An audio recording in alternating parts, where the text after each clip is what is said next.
کیا کبھی ایسا سوچا ہے کہ صدیوں پرانی پیشن گوئیاں آج ہماری اسکرینز پر حقیقت کا روپ دھار رہی ہوں؟ آج ہم ایک ایسے ہی چونکا دینے والے موضوع کی گہرائی میں جائیں گے جو قدیم حکمت کو آج کی جدید ترین ٹیکنالوجی سے جوڑتا ہے۔ تو بڑا سوال یہی ہے، کیا وہ باتیں جو بہت پہلے کی گئی تھیں آج ہمارے اسمارٹ فونز اور لیپ ٹاپس پر سچ ثابت ہو رہی ہیں؟ آئیے اس سوال کا جواب مل کر تلاش کرتے ہیں۔ اچھا، اب ہم اس تجزیے کے سب سے دلچسپ حصے کی طرف بڑھ رہے ہیں۔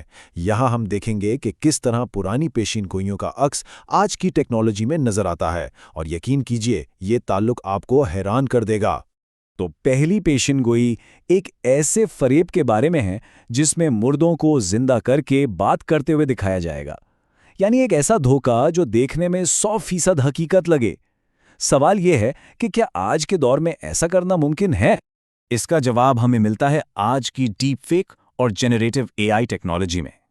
یہ ٹیکنالوجی کسی بھی شخص کی آواز، چہرہ اور انداز کی اتنی بہترین نقل کر سکتی ہے کہ اصل اور نقل میں فرق کرنا تقریباً ناممکن ہو جائے۔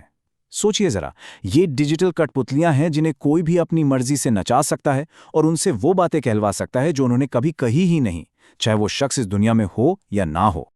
اب دوسری پیشگوئی پر آتے ہیں، ایک ایسی سواری جو بادلوں سے بھی تیز سفر کرے، جو زمین اور آسمان کے فاصلے بجلی کی سی تیزی سے طے کرے۔ کیا ایسی کوئی چیز آج موجود ہو سکتی ہے؟ جی ہاں، بالکل۔ آج کے ہائپر سونک جیٹ طیارے جو آواز کی رفتار سے بھی کئی گنا تیز، پلک جھپکتے میں دنیا کے ایک کونے سے دوسرے کونے تک پہنچا دیتے ہیں۔ ایک ایسی حقیقت جو کچھ عرصہ پہلے تک ایک خواب، ایک کہانی لگتی تھی۔ اور اب ایک تیسری پیشن گوئی جو واقعی سوچنے پر مجبور کرتی ہے، روٹیوں کے پہاڑ۔ اس کا مطلب ہے وسائل، خوراک اور دولت پر کسی ایک طاقت کا مکمل کنٹرول۔ کیا یہ آج کی دنیا میں ممکن نظر آتا ہے؟ اس کا تعلق اکثر ایک سینٹرلائز ڈیجیٹل کرنسی کے نظام سے جوڑا جاتا ہے۔ ذرا تصور کیجئے ایک ایسا سسٹم جہاں سارا پیسہ ڈیجیٹل ہو اور اسے ایک ہی جگہ سے کنٹرول کیا جا رہا ہو۔ کون کیا خرید سکتا ہے، کسے کیا ملے گا اور کسے نہیں، اس کا فیصلہ صرف ایک بٹن دبا کر کیا جا سکتا ہے۔ یہ وسائل پر مکمل کنٹرول کی ایک بہت واضح شکل ہو سکتی ہے۔ یہ تو صرف چند مثالیں تھیں۔ اب دیکھتے ہیں کہ ان سب کا اصل مطلب کیا ہے۔ آج کی جنگ کہاں لڑی جا رہی ہے؟ یہ جنگ میدانوں میں ٹینکوں اور توپوں سے نہیں، بلکہ ہماری اسکرینوں پر لڑی جا رہی ہے۔ جی، یہ معلومات کی جنگ ہے۔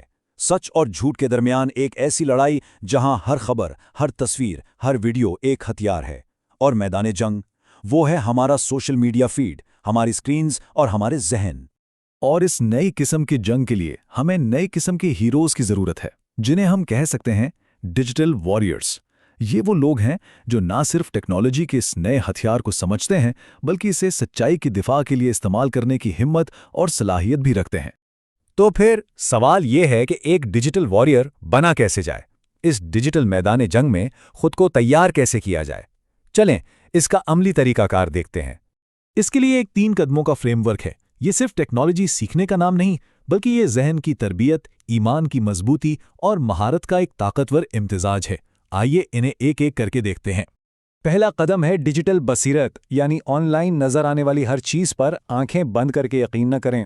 ہر وائرل ویڈیو یا خبر پر یقین کرنے سے پہلے سوال کریں، یہ کہاں سے آئی ہے؟ اس کا مقصد کیا ہے؟ یاد رکھیں، انٹرنیٹ پر ہر چمکتی چیز سونا نہیں ہوتی، خاص طور پر جب ڈیپ فیک جیسی ٹیکنالوجی موجود ہو جہاں کسی سے کچھ بھی کہلوایا جا سکتا ہے۔ دوسرا قدم ہے ایمان کی ایک فائر وال بنانا۔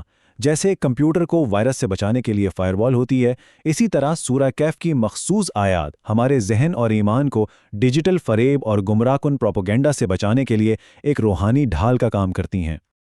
اور آخری اور شاید سب سے اہم قدم، صرف ٹیکنالوجی کے صارف نہیں بلکہ اس کے تخلیق کار بنیں۔ کوڈنگ، آرٹیفیشل انٹیلیجنس اور دوسری جدید مہارتیں سیکھیں۔ جب آپ خود ٹیکنالوجی بنانا جانتے ہوں گے تو آپ اس جنگ میں محض تماشائی نہیں رہیں گے، بلکہ سچائی کا دفاع کرنے والے ایک فعال سپاہی بن جائیں گے۔ تو خلاصہ یہ ہے کہ آنے والے دور کی جنگ جیتنے کے لیے ہمیں 2 ہتھیاروں کی ضرورت ہوگی۔ ایک، مضبوط ایمان جو ہمیں ہر حال میں ثابت قدم رکھے، اور دوسرا، جدید ترین علم جو ہمیں سچ اور جھوٹ میں فرق کرنے کی طاقت دے۔